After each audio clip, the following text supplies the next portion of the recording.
Hare Krishna, dear devotees, please join us today. I have been asked to speak on the topic, the secret to eternal happiness. Hare Krishna, please join us for Jai Radha Madhava prayers.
for the prayers.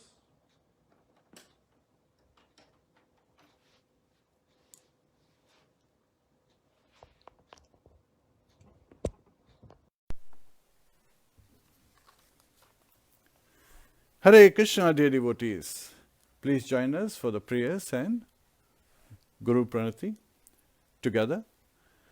Namo Vishnupadaya Krishna Prishtaya Bhutale Shrimate Bhakti Vedanta Swami Niti Namine Namaste Saraswate Deve Gauravani Pracharine Nirvishesha Shunyavadi Paschatya Deshitarine Om Ajnana Timrandasya Gyananjana Shalakaya Chakshurunmilitam Yena Tasmai Shri Guruve Namaha Mukam Karoti Vachalam Pangum Langhayate Girim Yat Kripa Tadaham Vande Shri Gurum Deenataranam Hare Krishna Krishna Krishna Hare Hare Hare Rama, Rama Rama, Hare Hare.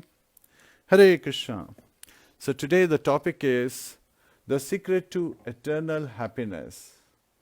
So raise your hand and say Hare Krishna if you are seeking happiness. Hare Krishna.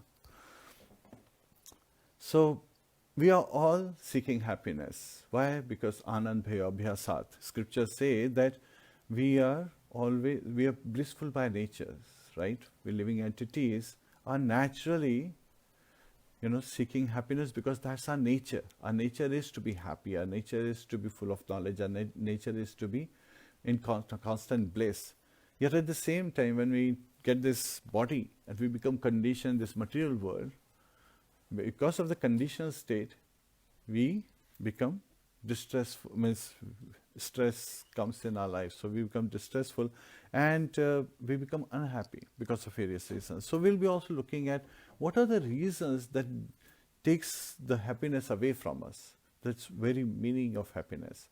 And to begin this, I would like to start with a nice story, a very nice moral story that gives us a glimpse into what happiness is and how it deludes us. So there was this crow, and crow, is not very attractive looking bird, black in color. So this crow was always looking at its feather and thinking that I'm all black. It would be very nice if I had beautiful feathers and beautiful, figure like swan. So once looking at the swan, he's thinking, oh, swan is all white like snow. So nice to look at, so beautiful. A bird. So if I had feathers like swan, if I had like body and looks like swan, I would be happy. I would be very, very happy. So he goes to the swan. He says, you are the most beautiful bird. You must be very happy. The swan says, no, actually, parrot, has the green color, just two colors, and is even, more beautiful than I am. I only have white color.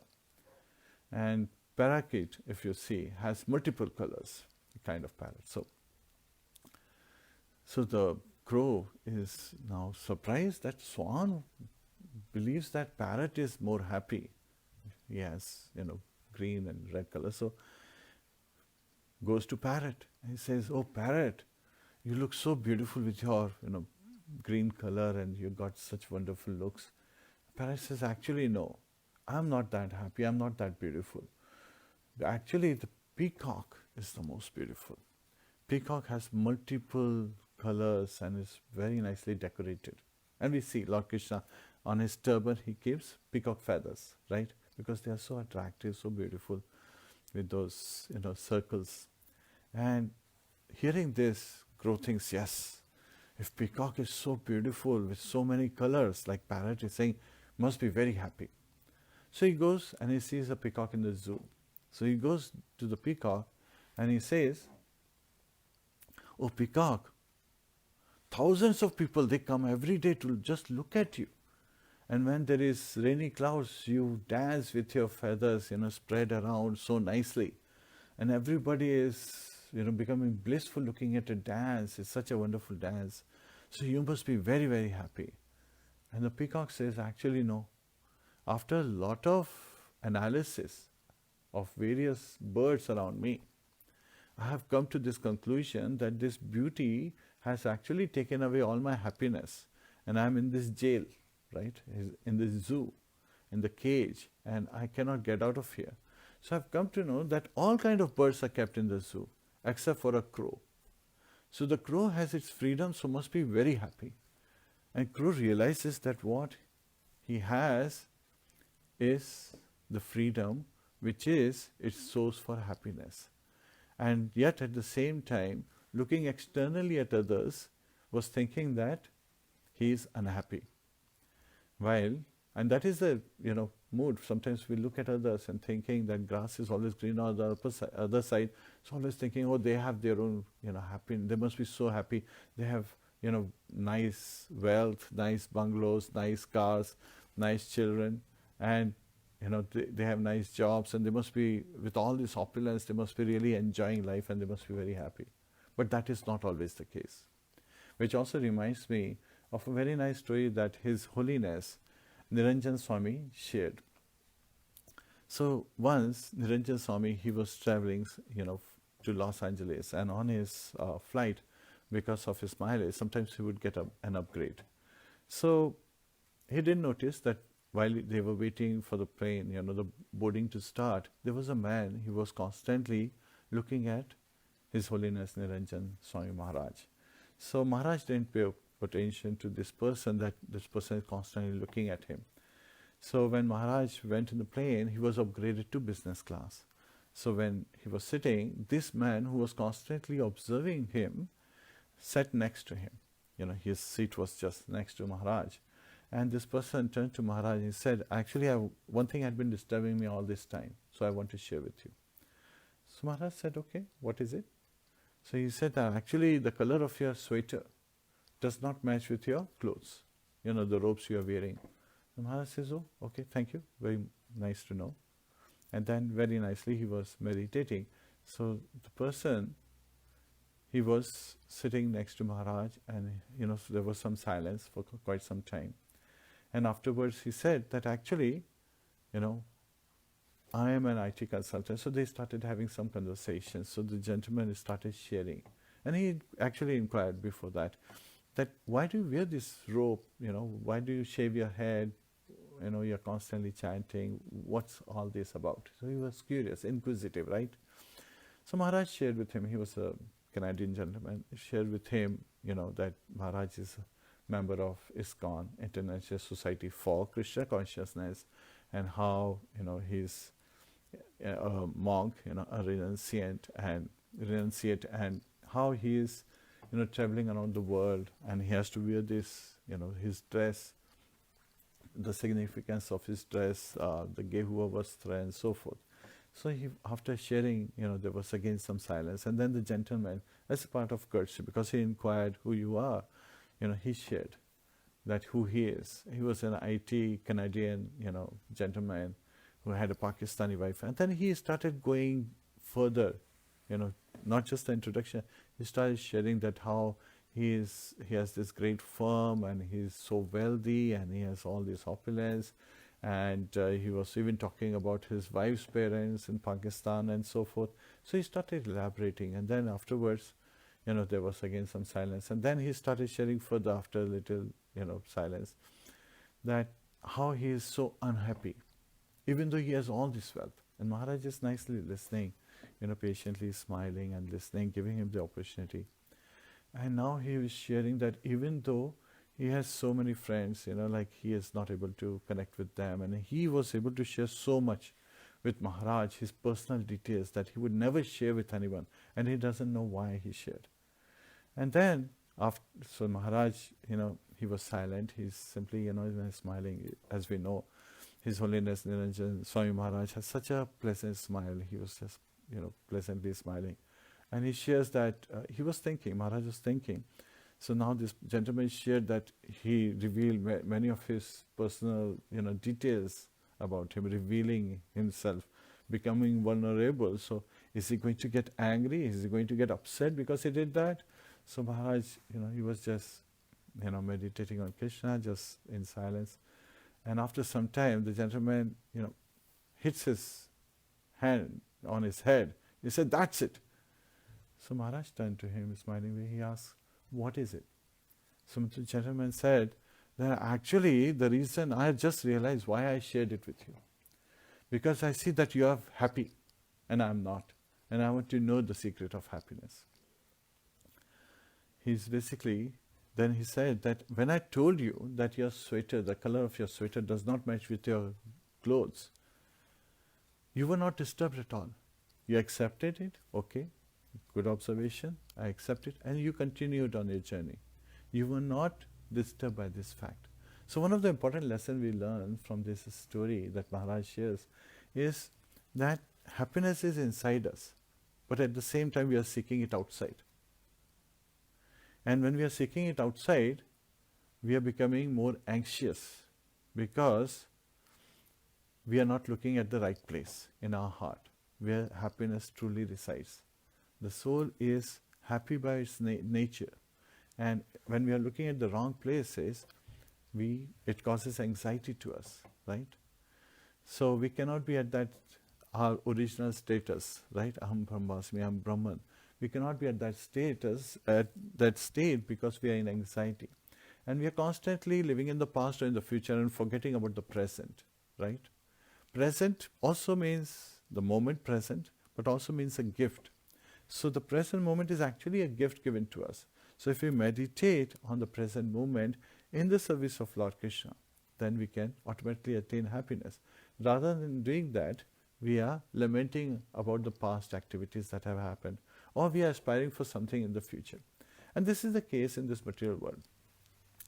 Srila Prabhupada used to quote Chanakya Pandit many times, and Chanakya Pandit has one saying in his Niti Shastra, Arane Akhivat. Happy is a man who doesn't have to travel and who is self-sustained at his home. Now, unknowingly, COVID-19 pandemic has created that situation. But rather than recognizing that this is the source of actually happiness, we have been actually put into a state where we could be very, very happy. People are becoming more and more anxious. There is a lot of anxiety. We are not able to meet our friends, we are not able to meet our relatives, we are not able to go outside and watch movies, we are not able to go outside to the restaurant, eat all kind of abominable things, we are not able to, engage with all kind of frivolous activities. People are just becoming anxious, and in that anxiety, they are creating more distress at home. While the home, could be a place where you could be spreading happiness. And one of the signs of happiness is when that first you have to be at peace, only then you can be happy. And we talk about peace formulas many times. But, peace formula is simply, it's given in Bhagavad Gita. Lord Kṛṣṇa says that one who understands that Lord Kṛṣṇa is the supreme proprietor of all material and spiritual universes, and of all the sacrifices that we perform in our life, he is the beneficiary of all those sacrifices. And that he is the well-wisher and benefactor of all living entities. One who knows this, one who accepts this, and thus engages all activities, all prescribed duties in pleasing Lord Kṛṣṇa. That person is happy. Now sometimes devotees go to an extreme, right? When they are spreading this message, they say, you have to just talk about Lord Kṛṣṇa.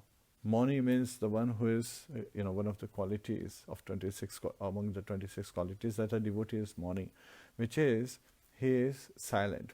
But at the same time, silent doesn't mean that you are not speaking anything. If you are speaking only about Lord Kṛṣṇa.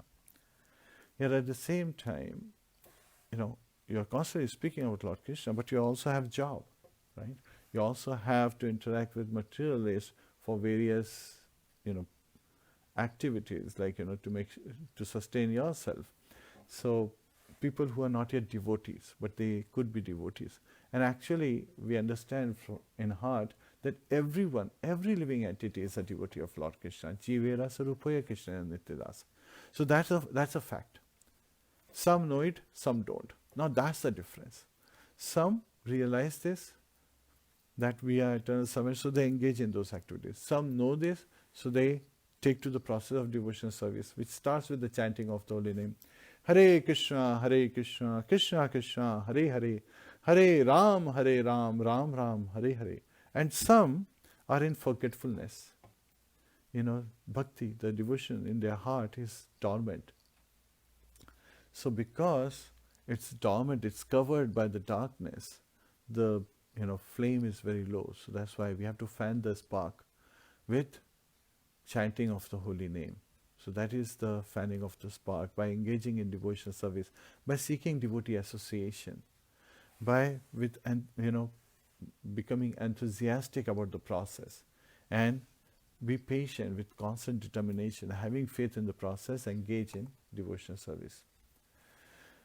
Yet at the same time, people are not at peace. They are in anxiety. And this anxiety is causing various kind of distress at home and outside. So internally people are disturbed, externally people are disturbed. And sometimes people say that, Prabhu, I tried chanting, but I'm constantly disturbed. So one of the questions I normally ask is, how were you chanting? What were you thinking? They say, you know what, I was thinking, well, I have to chant. I have to think that today I have so-and-so meeting to attend, and I have to get the groceries, and I have to make sure that I pay the bills. I have to make sure that I follow with them, on such and such payments. And that is not the purpose of chanting. The chanting is a time with Kṛṣṇa.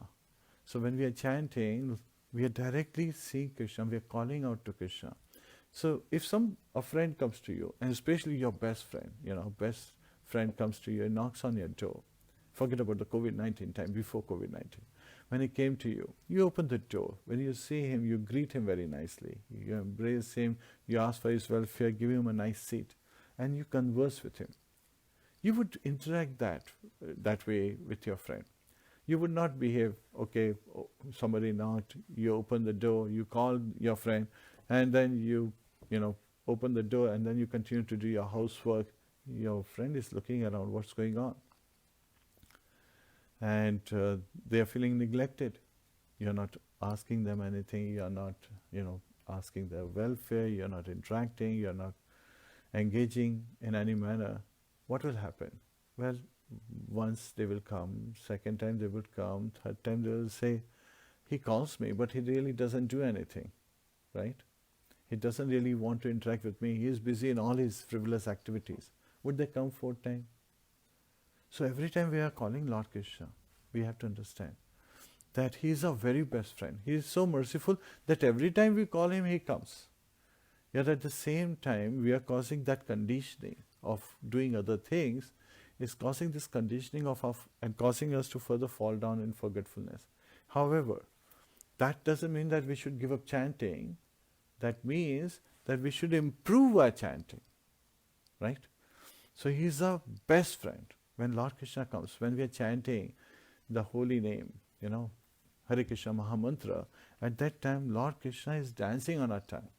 So our purpose is at that time to hear the Mahamantra very attentively, so that Lord Kṛṣṇa, through our ears, the Mahamantra enters our heart, and Lord Kṛṣṇa cleanses himself, our heart, of all the dust, of all the darkness. Lord Kṛṣṇa says, Anukampa, with his causeless mercy, he gives us the light of knowledge that drives away the darkness from our heart.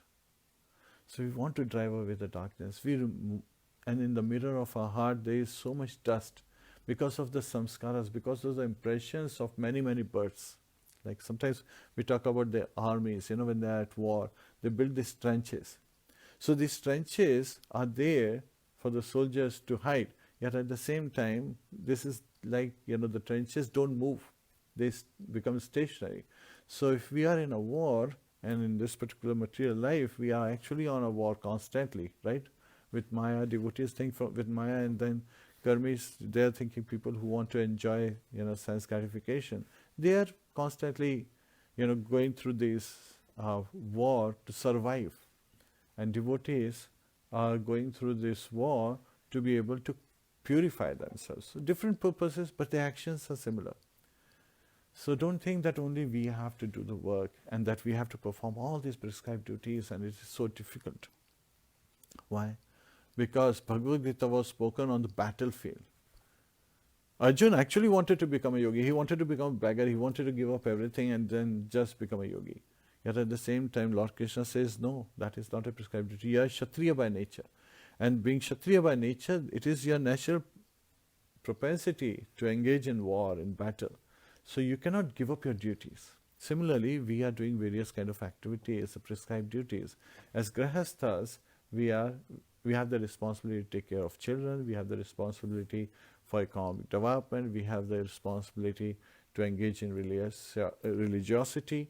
So all these activities are there. And of course, by engaging in devotional service, the entertainment is taken care of. And liberation is an ultimate, goal that will be attained automatically, because when you are engaged in devotional service, you are automatically liberated. So by the time Shukdev Goswami is speaking in 10th canto, Srila Prabhupada says that Parikshit Maharaj is already a liberated soul. So that is the realization that we have to come to. That Arjuna was on the battlefield and Krishna says, remembering me, fight. So this is where we have to remember Krishna when we carry out our prescribed duties. And by just engaging in the present moment, taking it as a mercy that this human form of life has been, achieved by me. So I have been given this human form of life as a causeless mercy. Actually, we are not even qualified to become humans. But because of the causeless mercy of Lord Krishna, He has granted us human form of life. Because He is a well-wisher, He is a very loving Father. And He wants us to come back home, wants us to get out of this darkness. So Krishna Suri Sama Maya He Andhakara. So sometimes people say, well, if you think that we are in conditioned life seeking sense gratification, we are in darkness, then Krishna should come to us. Yes, Krishna comes to us when we chant the holy name. Yet at the same time, we have the responsibility to chant, right? You can be sitting in a dark room and the sun is shining outside. Then you have to walk out of that dark room to come to the sun. So you have to raise your hand and chant out for the Lordships to come and bless us. Hare Kṛṣṇa, Krishna Krishna, Hare Hare, Hare Ram, Ram Ram, Hare Hare. So we have to call out because we are seeking our benefit and we want to be happy. Anand Bhaya Apsyasat. We are always pleasure seeking. So anxiety is one aspect that we covered. Then there are distresses, right? They also cause anxiety. So anxiety is caused by various factors. There are three kinds of miseries Lord Krishna talks about in Bhagavad Gita. So one kind of misery is coming from other living entities. If a mosquito bites, that can cause malaria again. But when a mosquito bites you, do you go out searching for the mosquito? Which was the mosquito that bit me? Sometimes that would be foolishness. We know that. Sometimes people say, oh, COVID-19 came from China. It came from Wuhan. Okay, but you don't go after searching for mosquito and asking him, why did you bit me? Why did you give me malaria? Why are you doing that? That is ignorance. That is conditioning. And this is an influence of Kali age. The influence of Kali age is hypocrisy and quarrelsome. So people become hypocritic and they, create quarrel. They kalaha, They create fights all the time. They're just looking for a reason. And this is where Duryodhana was expert at. And, Kali is an incarnation. So again, an expert of Duryodhana. So you can imagine, Kali is taking care of it very nicely, causing all these fighting propensities in, people, in society, in nations. And that is not the purpose of human life. The purpose of human life is to become happy, to be benefiting everyone, to purify our existence so that we can all achieve spiritual bliss, the transcendental bliss, the happiness that we are all seeking. So that is the first kind of misery which comes from other living entities. Then the second kind of misery is the one that comes from natural disturbances, right? So natural disturbances like tsunami, right, pandemic scenarios, all these are, not just other living entities, but also they are also said to be coming from Mother Earth Bhumi, the presiding deity, as well as demigods, right? Mother Earth, she knows how to reflect back. So when we are sending so many animals to slaughterhouses, she makes an arrangement, causes the situations, so that nations go at war and our children are killed in the wars and all these battles and fights. So today, world has to understand, and Srila Prabhupada, he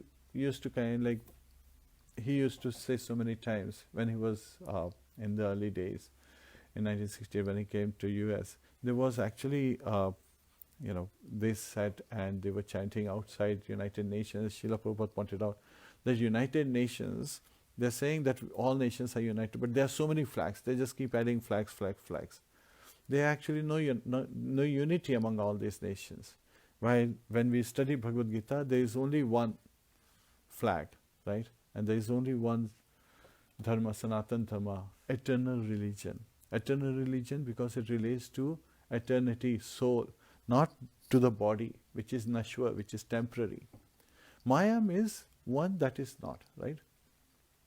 So the material world is constantly changing. That's why it's called temporary. Dukhalayam ashashvatam. Dukhalayam is a place of misery, and ashashvatam is temporary in nature. Nothing is permanent. So when we look from the conditioned view, material world, that's why the word material world comes, is a place of misery and temporary in nature. And once a devotee asked Srila Prabhupada, why did Krishna create this material world as a place of misery? Srila Prabhupada responded very strongly, saying that no, Krishna did not create it, you did. So the devotee was shocked that I did.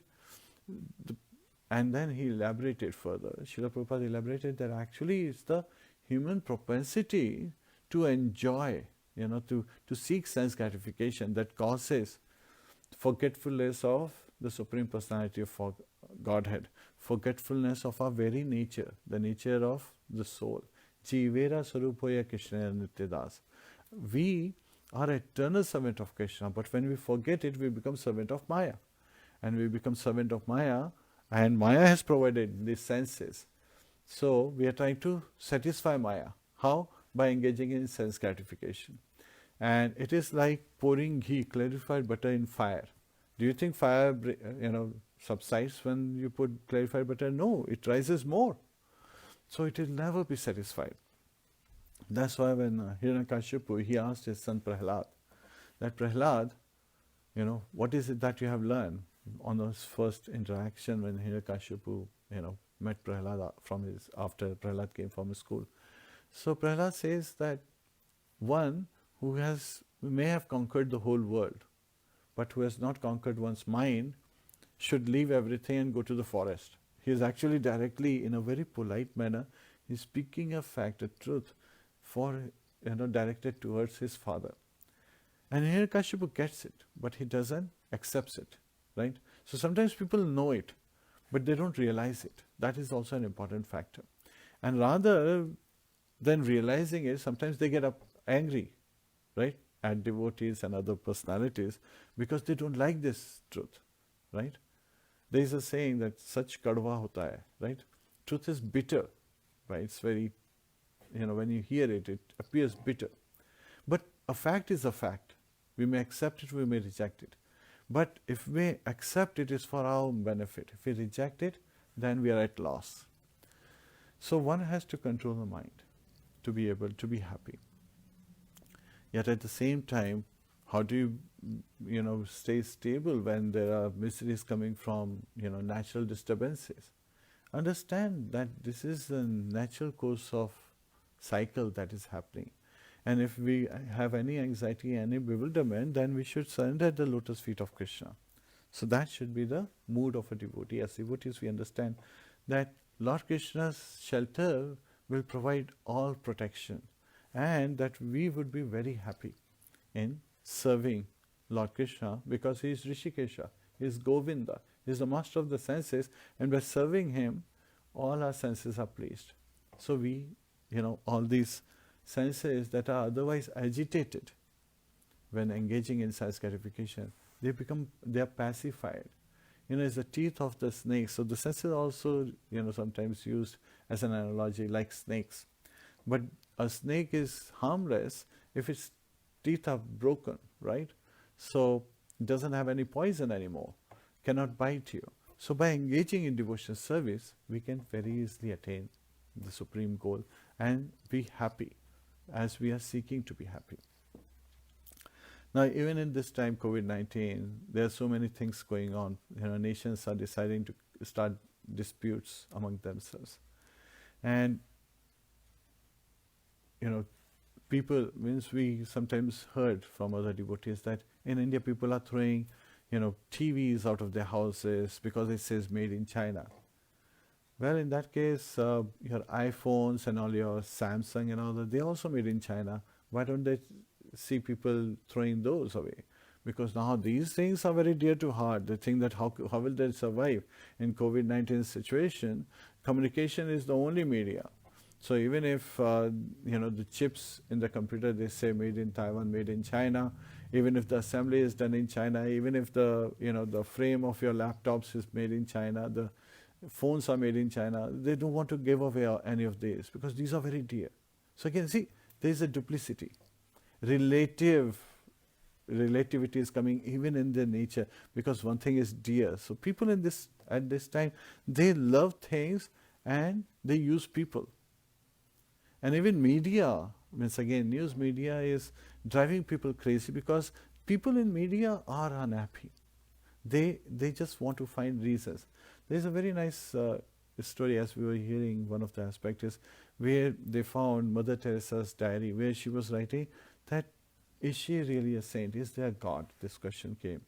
And they said, oh, she doubts this, so she must not be saint. They did not read the whole message why she's writing, because she was referring to that there is so much misery, and she realizes, and then afterwards she does write about that it is just the karmic reaction of these living entities that they are in misery, while she is making her best effort to help the humanity. Yet at the same time, people just pick up one word or one sentence or part of the sentence, and then they make a complete news out of it, a sensational news, and they will run it for 24 hours a day, disturbing the mind of all the people around them who are already disturbed sometimes, and agitating the society to start doubting even the spirituality, even the saintliness of a person who dedicated her life in serving humanity. Now that is a very sorry state, don't you think? So we have to realize that happiness is within us, and that happiness is reflected how we treat everyone who comes in our contact. How happy we become to see another living entity. That this living entity, Jivira Swarupa Kṛṣṇa Nityadas, he is very dear to Lord Kṛṣṇa. So, and he is a servant of Lord Kṛṣṇa. He may be in forgetfulness, but there is a quality in every living entity that is a unique quality. Every living entity holds, that only that living entity with that quality can satisfy Kṛṣṇa in a specific manner. So understanding this is very important and helps us to understand that we as a society, as human society together, not as Indians, not as Pakistani, as human society, should come together and see that all the living entities are eternal servants of Kṛṣṇa. Not just humans, but animals, aquatics, birds. Everyone is a servant of Kṛṣṇa. And so we should be working for each other's welfare. We should be collaborating. We should be cooperating. And that doesn't start externally by doing various activities. It starts internally, right? It's an internal cleansing. So instead of trying to just take care of external factors, which we should, it's not that we should not. And there is a, back in school we heard this, दोहा, कर का मन का डारी दे, मन का फेर, माला फेरत चुक गया, गया न मन का फेर, कर का मन का डारी दे, मन का फेर. That by, chanting on the beats, ages have passed, but that cheating propensity of the heart has not gone away. That illusion hasn't gone away. The dust on the mirror is not cleaning because we are thinking of all other things instead of meditating on chanting. Manka fe. So manka is the bead, but manka, the first manka is of mind. Manika, the beat of the mind is where we should be chanting. So we should be attentively hearing the holy name. Hare Kṛṣṇa, Hare Kṛṣṇa, Kṛṣṇa Kṛṣṇa, Hare Hare, Hare Ram, Hare Ram, Ram Ram, Hare Hare. With attentiveness when we chant, then instead of, and where our mind has this propensity, it's flickering and it's obstinate in nature, because it's being sometimes overwhelmed because of conditioning. So we have to drive it back, we have to call it back to the hearing of the holy name by constant meditating on the holy name, constant meditation on the name, form, activities and pastimes of Lord Krishna. By just engaging our mind, it will come in control. Mantra, one that delivers the mind. That's the meaning of mantra. So the mind becomes delivered by being purified. And when it is purified, the same world that we look at, we start looking at with different eyes. We start having this higher vision. Param drishtva. Drishtva relates to vision. But since we are so interested in tasting palatable things, Srila Prabhupada and Acharyas, they explain that higher taste. So higher taste is not just, of course it relates with the tongue, because tongue is the strongest of the 5 senses, knowledge acquiring senses, as well as working senses. So of the 10 senses, tongue is a common element. As working senses, it always, people always want to talk, speak something. And as knowledge acquiring senses, eating, by tasting things, we acquire knowledge. So tongue is very strong. So of course, when we get higher taste relates to tongue. But you also get higher taste by hearing spiritual matters. You get in touch. Sometimes when people are saying that, they are saying something, and the younger generations, I hear sometimes my sons talking to their friends, and he says back, I feel you. It doesn't mean that he feels the person by touch. He feels because he can understand the feeling of that person is having. So that is consciousness, that they are able to have this exchange. And we can similarly feel. From our eyes we can see just by meditating. Sometimes you're thinking, oh, remember that dessert that we enjoyed, that rasmalai. The moment you think about it, you can actually, in your mind, you can feel the taste. The mind is a storehouse of memory, right? So on a computer, you have the CPU. That's intelligence, not the mind. So CPU is where all the intelligence, all the logic is happening. But you have this hard disk, right? That's mind. It's a storehouse of all memories. It is up to us, use our intelligence properly to drive the memory that is of purpose.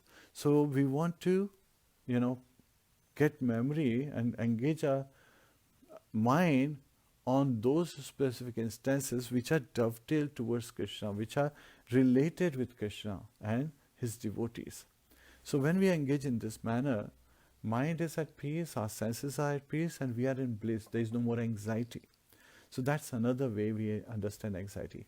And that's why the third kind of misery, we can come out of it. And what is that kind? The distress caused by one's own mind. Because mind has this snowball effect, right? It creates mountain out of mole, Raika Pahar. So that's what happens. There's hardly anything, but people make a big deal out of it. And Stephen Covey, in his book, he writes this very nice story that once in a metro train, as he was traveling, at one of the station, a man got onto the train in his car with his 2 sons. And he was sitting quietly right beside Stephen. And his sons, they were running back and forth. And the man was not even paying attention. He was constantly thinking of something. While his kids, they were knocking off the newspapers that other people were holding. They were knocking people on their legs. They were making a lot of noise, and they were shouting and they were fighting. So Steve, he, shook the man, and he said, excuse me, do you know your sons, they're causing a lot of disturbance. Do you realize that? And that person suddenly, as if he just woke up, he's like, oh, I'm so sorry. we just coming from hospital. And everyone was thinking, these are so bad kids, and so was Steve feeling. This person doesn't even pay attention to his kids. His kids are completely uncontrolled, indisciplined, obstinate in nature, and doing all kind of obnoxious activities and running around and fighting and so forth and shouting. So the man says, actually we're just coming from hospital and my wife just died. And now we are heading back home. We don't know what to do. So now everyone who heard this, their perception completely changed. Why? Because previously, because of the mind, which was reeling and creating a snowball of that how bad these children are, suddenly everyone was sympathetic towards these boys. They were just toddlers who lost their mom. They didn't know how to behave. So that kind of changes the feeling. So it's very important for us to control the mind. And the very simple process to control the mind is by chanting of the holy name, by understanding, seeking to understand before being understood, seeking to not run to judgment. Don't judge others. Don't try to prove yourself, or don't ask others to prove themselves. Rather, simply improve yourself. And that happens by calling out for the Lordship, for His mercy, by raising our hands and calling out, Hare Kṛṣṇa, Hare Kṛṣṇa, Kṛṣṇa Kṛṣṇa, Hare Hare, Hare Rāma, Hare Rāma, Rāma Rāma, Hare Hare. So these are the very important messages that we are covering today. So it's all related to anxiety, and anxiety is something that causes our mind to become unstable. And when our mind is unstable, we become unstable. And there are various levels of consciousness, right? We talked about this. Consciousness, in the case of a child, a newly born baby is conscious only about food, annamai. Always, anything you give it, the first thing it does is puts it in its mouth. You give it a pen, doesn't know what pen is, so the only way it will know pen is picks it up and puts it in its mouth. If you give it sweets, it will pick it up and put it in its mouth. So that's first level of consciousness. Then as we grow a little older, we realize, we have parents that take care of us. We have, they start thinking of security as we have. And that's like prana. How do we sustain ourselves? That consciousness comes in.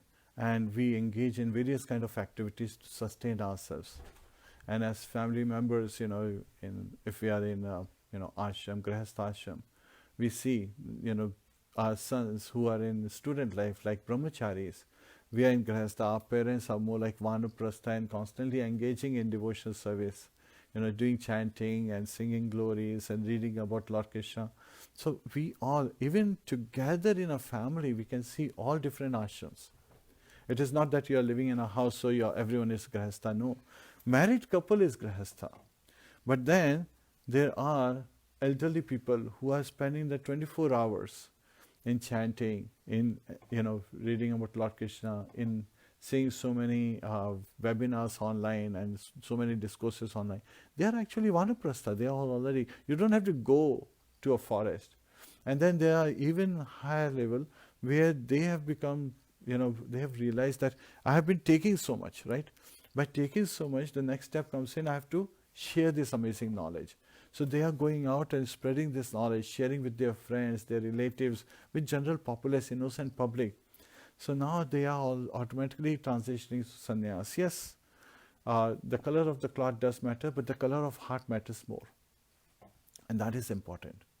And even though ashram is there, that is established by Lord Kṛṣṇa, Chaturvarna Maya system. He is saying the 4 classes of human society and the 4 ashrams, they have been established by him.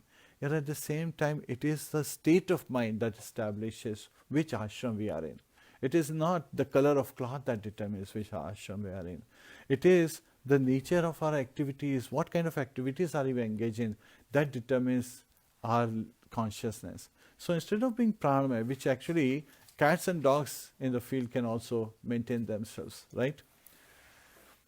Eat, sleep, mate, defend. Those are the 4 activities, frivolous activities, they also take care of. And these activities are decided by our karmas at the very time of our birth and as we engage in different activities. They are being ascertained. So we should just make enough effort to sustain ourselves. not to hoard so many things. That's another nature of human beings. We try to hoard so many things that now we are afraid that someone will take them away, right? We lose our sleep. So we have to be very, very careful of the different propensities that we get driven by. And a transfer of desire happens. So once there was a newlywed couple, they met Srila Prabhupada, and actually some of his disciples also take this, relate to this one. That people, when they come to America, the first thing was, again, this couple asked was that we would like to go out and to the mall. And the instruction given to the wife was, don't go out to a mall, just engage in devotional service, engage in simpler life, simple living, higher thinking. And she became upset. She actually became angry when she heard this.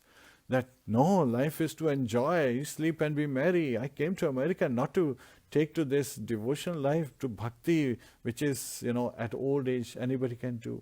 That is darkness. She was in complete darkness, not realizing that she has been asked to come in bright sun to make her life blissful. When we came to America, the first thing we were doing was, where is the temple? We were looking for temple. And then we are going to the temple on a daily basis. That was our mood. So our activities, like what is the level of consciousness we have?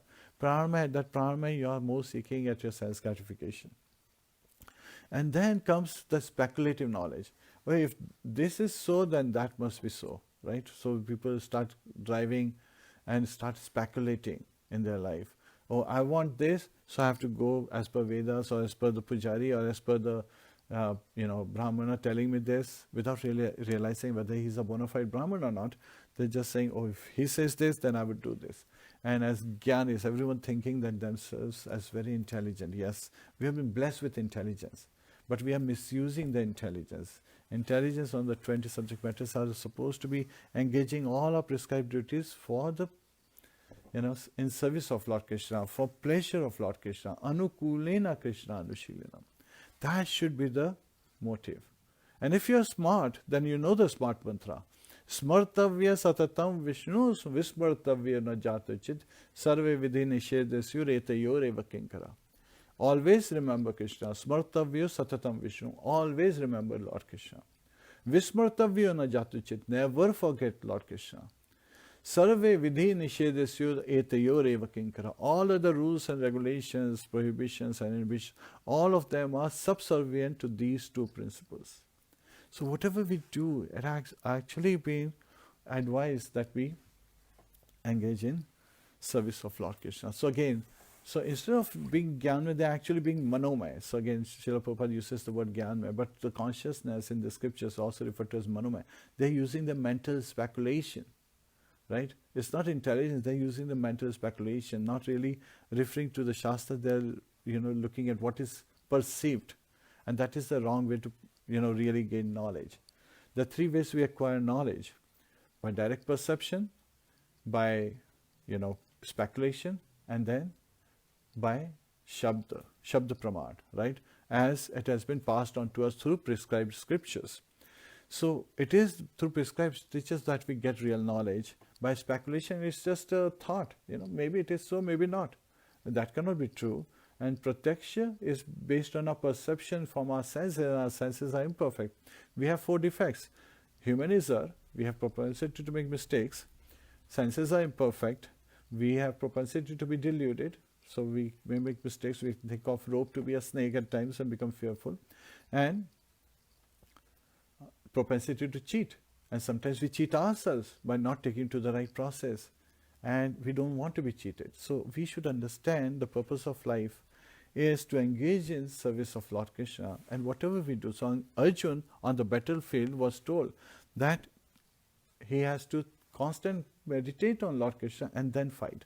Similarly, when we have to carry out our prescribed duties, whatever activity we do should be dovetailed to please Lord Krishna and not crow-tailed, like we heard in the case of crow, thinking that he is very unhappy in the beginning. And a swan is happy, and then the parrot is happy, and then peacock is happy, realizing that the freedom it has and what we have, each of us, has been given us as per our quota sufficient enough to make us happy. So Lord has already made the arrangement.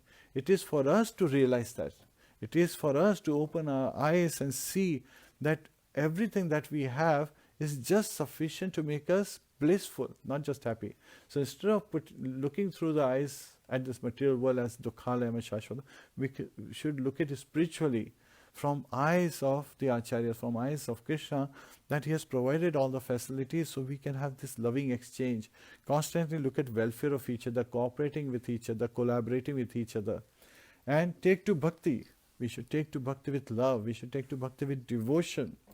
We should be very grateful for this gift of Bhakti. And Chaitanya Mahaprabhu, he is the most magnificent of all incarnations, because he and his associates, they opened the storehouse of love of Godhead, which is the topmost treasure of spiritual world, which simply we can avail by calling out to the Lordship.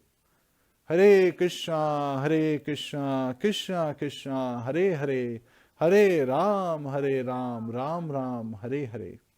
Hare Kṛṣṇa. So this is where we would like to end this class. So please take to chanting of the holy name.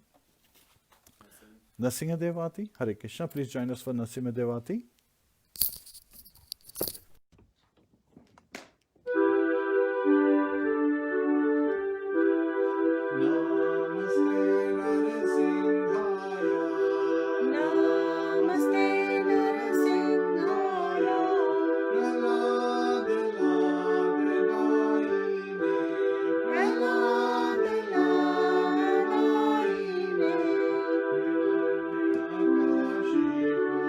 Sure.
शिला प्रभुपाद की जनंत कोटि वैष्णववृंद की जय। निताय गौर प्रेमानंदे हरि हरि बोल। Hare Krishna. हरे कृष्ण।